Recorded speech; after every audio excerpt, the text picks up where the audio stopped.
자, 이제 직류 전동기의 기동, 그렇죠? 처음에 우리가 움직이게 하는 그 방법을 생각을 해보자는 거죠. 그래서 우리 전동기는 처음에 돌릴 때가 상당히 힘들고 회전력이 많이 들어간다 그랬죠. 자동차에 자동차에 비유를 했었죠. 자동차가 이렇게 있을 때 이중주차 우리가 풀려고 이렇게 막 얘를 밀어도 처음에는 잘 안 들어가지고 힘들지. 그러다가 얘가 조금이라도 움직이기 시작하면 그 뒤에는 작은 힘으로도 쭉 흘러가기 때문에 우리가 기동 토크를 상당히 크게 하는 것이 굉장히 중요하다는 얘기죠. 전동기에서는. 그래서 이 기동 토크를 조절하기 위해서는 사실상 이 계좌에 있는 전류를 조절해서 자속을 조절을 해보는 거예요. 한번 봅시다. 여기 있는 전류를 조절한다는 것은 여기에 이제 가변 저항을 이렇게 하나 달아두는 거죠. 계좌 쪽에다가 이 가변 저항을 하나를 달아서 이 저항을 최소로 해버리면 어떻게 됩니까? 이거 계좌 저항기라고 하는데요. 이 저항기를 최소로 하게 되면 여기에는 이제 최대의 전류가 흐르겠죠. 처음에는. 그쵸? 즉 여기에 최대의 전류가 흐르게 된다는 것은 그쵸? 자속도 어떻게 됩니까? 자속도 최대가 된다 그 얘기죠.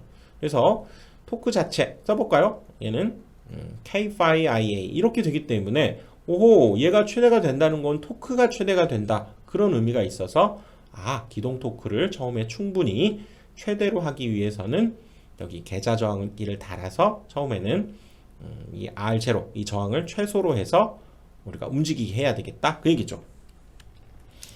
그 다음 이렇게 해서 기동을 하고 나서 기동을 했고요. 그 다음에 또 기동 전류를 전격 전류의 2.5에서 2배 정도로 해야 된다는 거예요.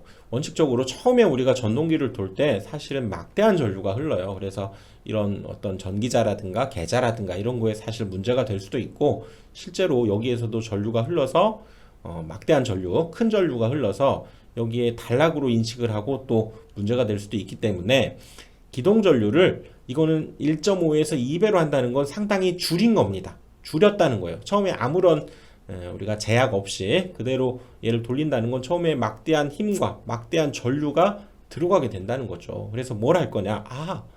여기 이 기동 전류를 적게 하기 위해서 이번엔 전기자에다가 그쵸? 역시 이렇게 가변 저항을 하나 달아두는 거죠. 그래서 이 기동 저항기라고 하는데 이것을 최대로 해야 전류가 적게 얘한테 공급이 되겠죠. 오호, 그러겠네. 그렇게 해서 한 뒤에 나중에 서서히 이 저항을 감소시켜서 이제 전류를 이제 정상 작동할 때 흐르게 하는 것이 바로 우리가 기동할 때의 방법이 된다 그 얘기죠.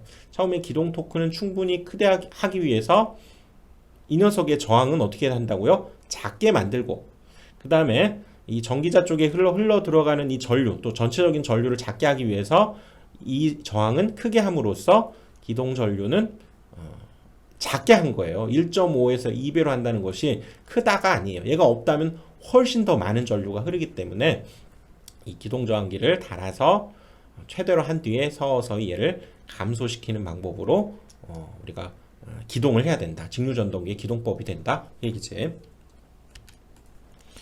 자, 이번에는 이제 전동기의 속도를 그럼 제어하는 곳으로 가보는데요. 사실 이 분권 전동기에서 우리 속도에 관련된 식이 있었죠. 분바이, 기억을 해야 돼요. 이 분권 전동기의 속도는 여기가 파이가 와야 됩니다. 그리고 K에 V-IARA 요거였죠. 여기에 단서가 다 들어있어요. 여기에 단서가 들어있는데 즉 이 속도를 제어한다는 것은 여기에서의 변수는 여기 전압도 있죠. 전압을 제어하는 거. 그 다음에 여기 이걸 또 제어할 수가 있겠죠. 이 파이를 제어한다. 자속을 제어하는 것은 계좌에서 이루어지니까 계좌 제어. 그 다음에 여기에서 여기 또 저항이 있네요. 저항 제어. 이렇게 된다는 거죠. 그래서 여기에서 이 식을 보면서 직류전동기의 제어 방식에는 전압 제어, 계좌 제어, 저항 제어가 이루어져 있다. 이렇게 여러분들 볼 수 있다는 거죠. 그 중에서 이 전압 제어에는 워드 레오나드 방식이라는 것이 있는데 얘는 이 직류 전동기의 속도를 제어하기 위해서요. 또 여기다 뭘 다냐면 유도 전동기를 하나를 또 단다는 거죠. 그 유도 전동기의 출력 전압을 이용해 가지고 이 녀석의 속도를 제어한다라는 거예요. 그래서 뭐 전동기를 제어하기 위해서 또 전동기를 하나 다는 그런 방식이 이 워드 레오나드 방식인데 이게 뭐 장점이 속도가 광범위하게 조절이 가능하고요. 그 다음에 효율도 상당히 좋다는 거예요. 그리고 일그너 방식은 플라이 휠 효과를 이용해서 이건 일종의 어떤 관성에 관한 효과인데요. 이 플라이 휠을 한자어로는 우리가 뭐 축세륜이다 이렇게 얘기해요.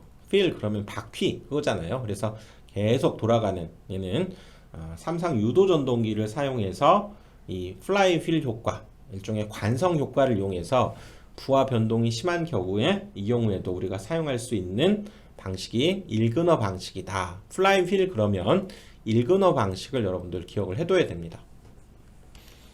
그리고 여기에 추가적으로 직병렬 제어와 직병렬 제어, 그 다음 초퍼 제어 이런 것들이 있다는 거죠. 초퍼 제어. 초퍼는 뭐 직류 이런 전압을 변동하는 그런 방식이고요. 아무튼 이 전압 제어의 방식, 이 핵심적인 포인트만 여러분들이 잘 기억해 두시면 되고요. 워드 네오너드 방식은 유도 전동기를 이용해서 광범위한 속도와 효율이 좋은 방식이고요.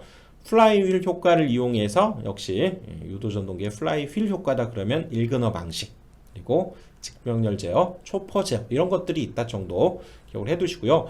그 다음에 여기 계좌 제어 이 부분 있죠. 여기에다가 역시 이렇게 저항을 달아서 이쪽에서의 계좌를 조정한다. 이 파일을 조정하는 방법은 비교적 여기에서는 적은 전류를 우리가 쓰기 때문에 상대적으로 전력 손실이 적다는 거예요. 이쪽을 조절하는 것보다 이쪽에 저항을 달아서 전류를 조작을 한다는 것은 전력 손실이 적고 비교적 간단하고 정출력 제어가 가능한 것이 계좌 제어고요.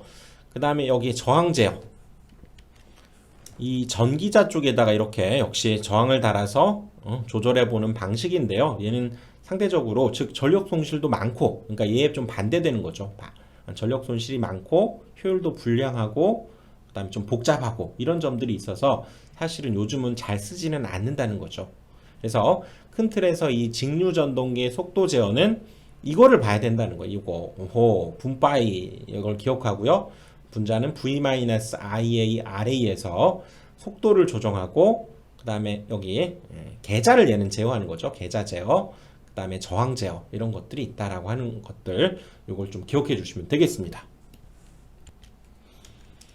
자 이번엔 이어서 이제 직류 전동기를 역회전한다 라고 하는 것을 한번 살펴봅시다. 자 여기에 지금 전압을 가해 가지고 그쵸 지금 얘가 잘 지금 돌려가지고 선풍기를 잘 쓰고 있는데 선풍기 방향을 반대로 돌리고 싶어요. 우리 뭐 보통 집에서는 안 쓰는 거지만 자 이걸 반대 방향으로 돌려야 될 경우도 있을 거 아니에요. 그치? 그럴 때에는 이 계좌 권선이나 전기자 권선 중에서 둘 다 바꾸는 것이 아니라 뭐 하나만 극성을 반대로 바꿔야 즉 여기 지금 방금 했죠. 지금 이 녀석을 이렇게 하나만 극성을 반대로 바꿔야 얘가 반대 방향으로 돌아간다는 거예요.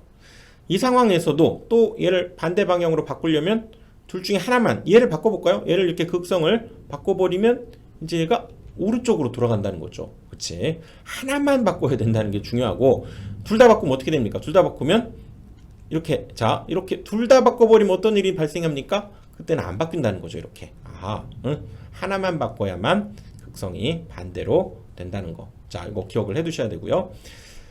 그 다음에 직류 전동기를 우리가 제동한다는 건 뭡니까? 브레이크를 건다 그 얘기죠. 멈추게 하기 위해서 급하게 빨리 멈춰야 되는 경우가 있는데 자 그런 방식에는 첫 번째 자 역전 제동이라는 것이 있다. 역전 뭔가 그쵸? 극성을 반대로 해서 역토크를 이용해서 급제동시키는 것. 그러니까 역전 제동은 이 반대로 해서 역토크 이게 바로 포인트가 되고요. 반대로 했다는 건 우리가 역회전을 시켜버리는데 그치? 당연히 급제동이 만들어진다는 얘기죠. 이렇게 반대로 하면 갑자기 얘가 이렇게 멈춰버리게 된다 그 얘기죠. 그쵸? 앞에서 본 우리가 역회전의 효과도 사실 이용한다 이렇게 볼 수 있죠. 역전제동 극성을 반대로 해서 하는 방식이고요. 자 이번에는 자 발전제동이라는 것이 있죠. 두 번째는 자 이렇게 돌아가고 있는데 발전제동은 뭐냐? 이 돌아가고 있는 전기자의 전원을 차단을 해버리는 거예요. 즉 뭡니까? 만약에 건전지가 있었다 그러면 얘를 탁 떼버리는 동시에 그렇죠? 얘를 떼버리는 다시 볼까요? 이 녀석을 건전지를 탁 떼버리는 동시에 여기에다가 즉 스위치를 물론 달겠죠. 저항을 이렇게 연결해서 오호, 그럼 결국 뭡니까? 얘가 계속 돌아가고 있었다는 것은 이제 얘가 발전기로 동작하면서 이쪽 저항에서 그걸 열로 소비해버리면서 멈추게 하는 그런 방식을 발전제동이다. 이렇게 얘기한다는 거죠. 아, 여기에 순간적으로 있었던 이제 전원이 이렇게 있었겠죠. 전원이 돌아가던 걸 이 스위치를 이쪽으로 저항 쪽으로 얘를 끊어버리고 저항 쪽으로 확 바꾸어서 그렇죠. 얘가 이제 그러면 발전기로 동작하게 하면서 저항에서 열로 소비해버리는 그런 제동 방식을 발전제동이다. 이렇게 얘기하고요. 또 세 번째는 이제 회생제동이라는 게 있죠. 회생제동은 이 발전제동과 상당히 흡사하긴 한데요. 여기에서 얘 이제 그렇죠. 뭐 당연히 전력을 차단해야 되겠죠. 그러면서 여기에서 역시 전동기가 계속 움직이고 있는 이것을 역시 전기 에너지로 바꿔가지고 역으로 얘는 저항에서 소비하는 게 아니라 이 전원축으로 얘를 반환을 돌려준다는 얘기죠. 반환해서 얘가 오호 뭐 불끈 힘이 솟네요. 그치?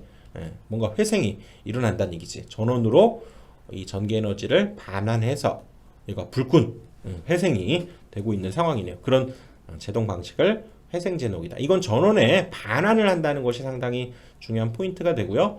발전제동은 발전기로 동작시켜서 열로 그냥 소비해버리는 거죠. 그치? 그래서 이런 방식이 있다. 역전제동, 극성을 반대로 발전제동, 발전으로 동작시켜서 저항해서 소비해버리는 거고요. 회생은 전원으로 역시 반환을 시켜버리는 제동을 회생제동이다. 그래서 이것은 보통 이제 우리 전기철도의 전기기관차에서 이런 회생제동을 주로 쓴다라고 하는 것도 기억을 좀 해두시고요. 이 전차가 언덕을 내려갈 때 그때 사용하게 되는 방식이 이 회생제동이다. 그렇게 얘기해요. 그래서 이 직류전동기의 제동 파트까지 하고요. 자, 이번 강의는 여기까지 하고요. 다음 강의에서 또 뵙겠습니다.